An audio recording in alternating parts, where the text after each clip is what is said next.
परमात्मने नमः। परमात्मने नमः। परमात्मने नमः।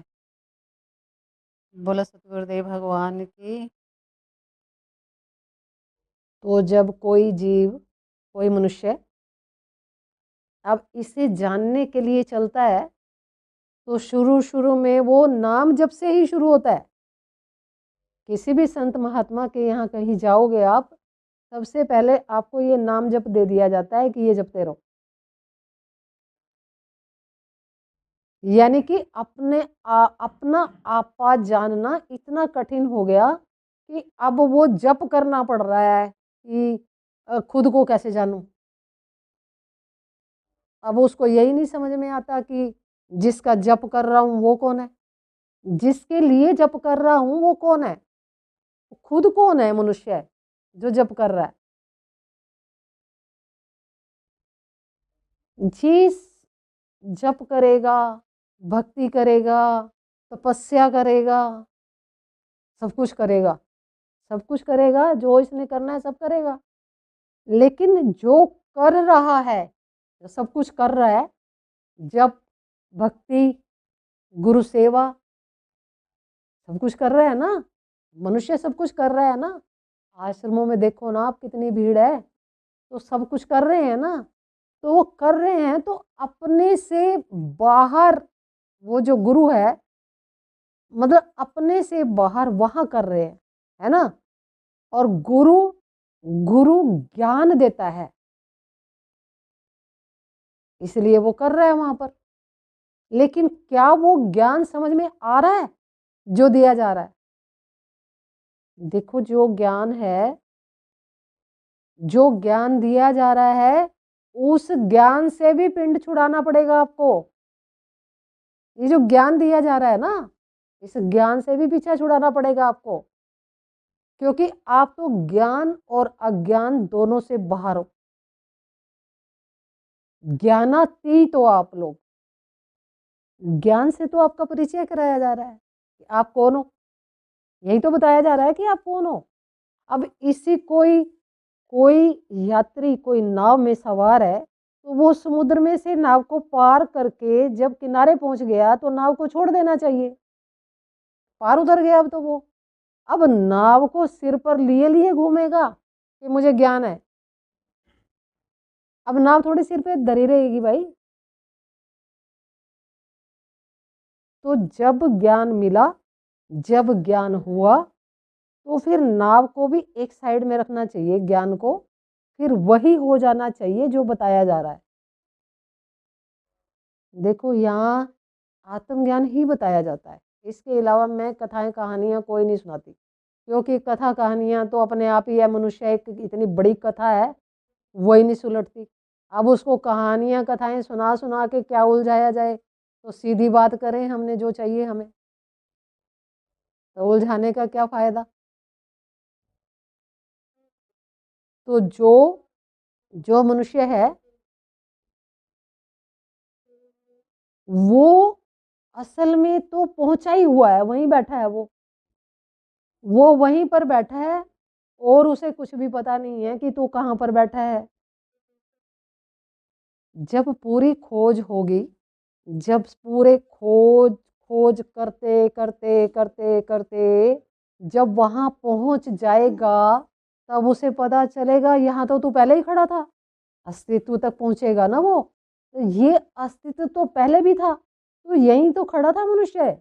फिर इतनी लंबी यात्रा करके उसका क्या हुआ? उसकी माया का नाश हुआ। माया, उसके जो अज्ञान था, अज्ञान जो भरा हुआ था कि पता नहीं क्या है वहां पर।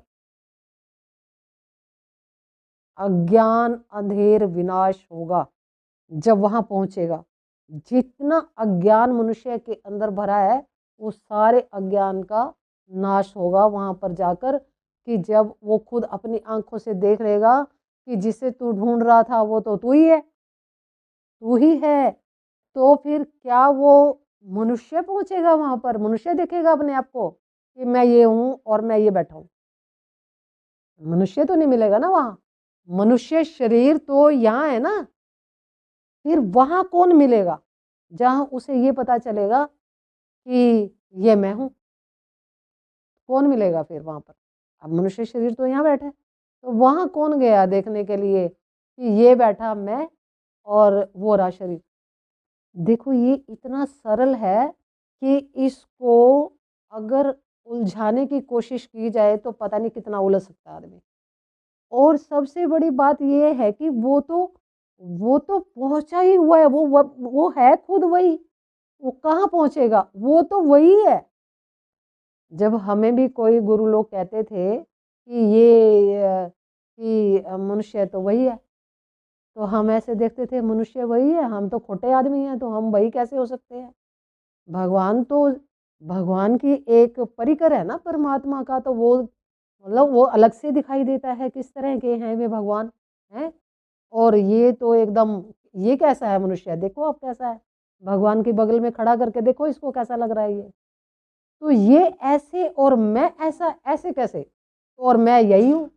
भाई भगवान के साथ में खड़े करके देखो ना मनुष्य का, मनुष्य कैसा है? तो फिर हाँ, और मैं यही हूँ, मैं भगवान हूँ। तो फिर साथ मिलाने से तो कहीं नहीं मिल रहा। तो मुझ पर ऐसा क्या मैल चढ़ा था कि वो मैं उतार नहीं पाता और मेरे से उतरता नहीं? तो फिर ये चढ़ाया किसने? मैं तो वही था ना। तो ये है लीला, इसको लीला कहा कि ये लीला है। अब बताओ ये कैसी लीला है जिसमें मनुष्य के अंदर सारी इंद्रियां, कर्मेंद्रियां, मन, बुद्धि, चित्त, अहंकार, वृत्तियां हैं और स्मृतियां और नाद और ना जाने क्या क्या भरा है इसमें। तो ये इसके मस्तिष्क में ये सब कुछ ऐसा भर दिया है, ऐसा भर दिया है कि ये चाहे तो भी ना निकल पाए, ऐसा भरा है चित्त।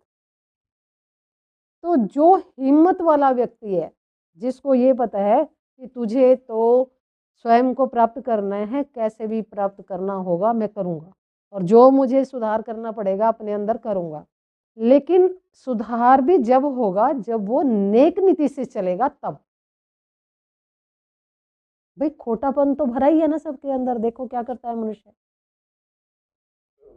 तो जो जो हमारे अंदर भरा है, अगर मैं उसको ऐसे ऐसे निकाल कर एक साइड रखूं और फिर मैं अपने आप को देखूं कि अब मैं कहाँ खड़ा हूं, और वो सारी चीज पर कंट्रोल लगाए कि ये जो मैंने अपने एक खोपड़ी में जो कुछ भरा है इसको निकाल कर अलग रखा है, और अब मैं यहाँ खड़ा हूं नितांत अकेला, सिर्फ मैं, सिर्फ मैं।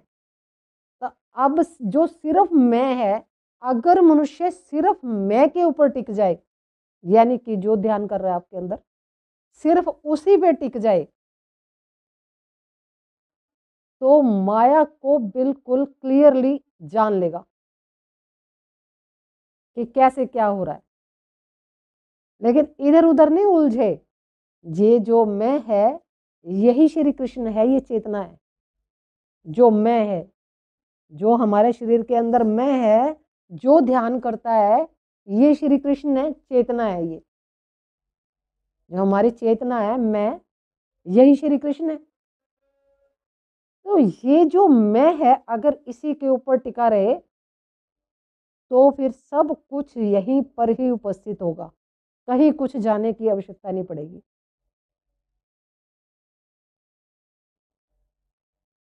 और धीरे धीरे धीरे धीरे ये अपना रहस्य स्वयं खोल देगी चेतना, क्योंकि मैं चेतना हूं ना, और चेतना ही श्री कृष्ण है। चेतना कहाँ से आती है? अभी मैंने बताया चेतना कहाँ से आती है, श्री कृष्ण से आती है।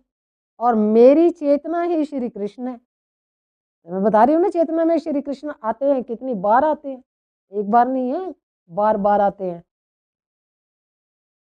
तो चेतना जो मैं है, जो मैं जिसको हम हर टाइम कहते हैं मैं हूँ मैं हूँ मैं करते रहते हैं, मैं आ गई, मैं जब मैं चली गई, मैं ये मैं वो, है ना।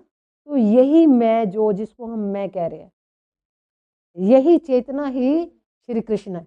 अब देखो श्री कृष्ण जो तुम्हारे अंदर बैठे हैं, तो तुम अभी अभी कहाँ, इधर उधर उधर उधर पता नहीं कहाँ कहाँ जाते रहते हो। तो तुम स्वयं में अपने आप में ही श्री कृष्ण को क्यों नहीं देख लेते? जब तुम मैं पर चलोगे तो मैं हूं जो है, मैं को अपना सारा रहस्य खोलना पड़ेगा। वो क्यों खोलना पड़ेगा? क्योंकि तुम वही हो। भाई तुम तो भगवान हो ना खुद ही।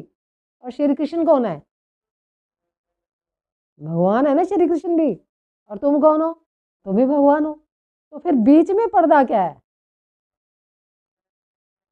अब देख लो, मैं तो सारा रहस्य बता रही हूँ आपको। समझ में आ रहा है कुछ? आ रहा है नहीं आ रहा? आ रहा है। तो जब मैं पर मैं को जानूं तो यही सब कुछ है।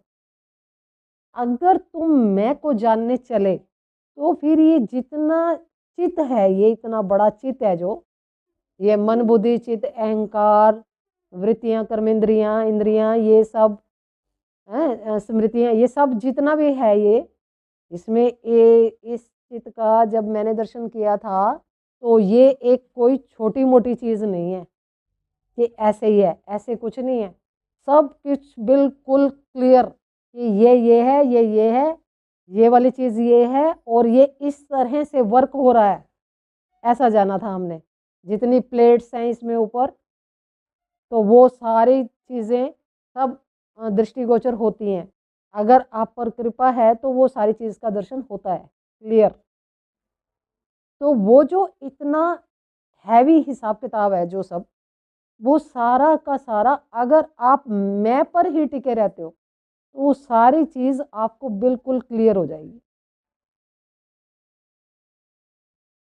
और चेतना का जैसे ही आपको दर्शन होता है, देखो इतनी तो सफाई चाहिए ना आपको अंदर। अगर आप ये सोचो कि मैं सांसारिक जो कार्य है वो सब उल्टे सुलटे जो हम करते हैं लोग मन के वशीभूत, तो मैं वो करता रहूं और फिर मुझे भगवान मिल जाए या मैं खुद को जान लूं, तो फिर तो नहीं लगता। फिर तो मुश्किल हो जाएगा। क्यों? अभी मुश्किल हुआ पड़ा है ना आपको। मुश्किल हुआ पड़ा है ना अभी भी। अभी कहाँ आपको लगता है कि हम अपने आप को जान पाएंगे? क्योंकि हम तो अगर ईश्वर अंश जीव अविनाशी है, ईश्वर का अंश है ना ये। तो फिर संसारिक ऐसे जो कार्य हम लोग कर रहे हैं तो हमारी नज़र से तो बाहर है वो। तो फिर मेरा हमारा क्या होगा? तो हम क्या आत्मा तक चले जाएंगे? फिर क्या? आत्मा तो सत्य है ना। तो झूठ सत्य में कैसे मिक्स होगा? झूठ तो सत्य में मिक्स नहीं हो सकता ना। अब देखो, चेतना है माया, ठीक है। माया भी आपको बिल्कुल सारा क्लियर कर देती है कि मैं माया हूं। सारा क्लियर करती है आपको, बिल्कुल क्लियर करती है कि ये हूं मैं माया, ठीक है। और माया का कभी अंत नहीं होता, वो चलती रहेगी। अनुभव है, चलता रहेगा। लेकिन जो मैं हूं, मैं स्वयं को जानकर मुक्त हो जाऊंगा। और यही मुझे करना था, खुद को जानना था ना मुझे। खुद को जानकर मुक्त होना था। ये जितने मैंने जन्म लिए आज तक, इतने दुखों को भुगतान किया, तो उसका मतलब ये था कि जो मैं सारे दुखों को इतने सहन करता आ रहा हूं, तो इन सब को कैसे निपटाया जाए, इसलिए मुझे आत्मा को जानना पड़ेगा। अगर मैं जिस दिन आत्मा को जान लूंगा, उस दिन मैं भव सागर से पार हो जाऊंगा। फिर मेरा दोबारा जन्म मरण नहीं होगा। ये बहुत बड़ी बात है ना कि आप सारे जन्मों को पार कर जाओ। अभी तो आगे पता नहीं कितने जन्म होने हैं, और जो पीछे किए हैं इतने, वो सारा बायोडाटा आपके यहाँ भरा है, ठीक है ना। जब आप ध्यान करते हो तो ये सारा निकलता है जैसा आप देखते हो। तो जब आपको वहां पहुंचना है तो अपने कार्यों पर भी आपको ये देखना होगा कि हम क्या करते हैं। हमें ये भी तो देखना पड़ेगा ना कि हम क्या करते हैं। सत्य जानने के लिए सत्य ही होना पड़ेगा। और संसार में जितने आप सारा कार्य करते रहते हो, कुछ भी करते रहते हो, सब सबका सब टोटली माया है। फिर सत्य क्या है?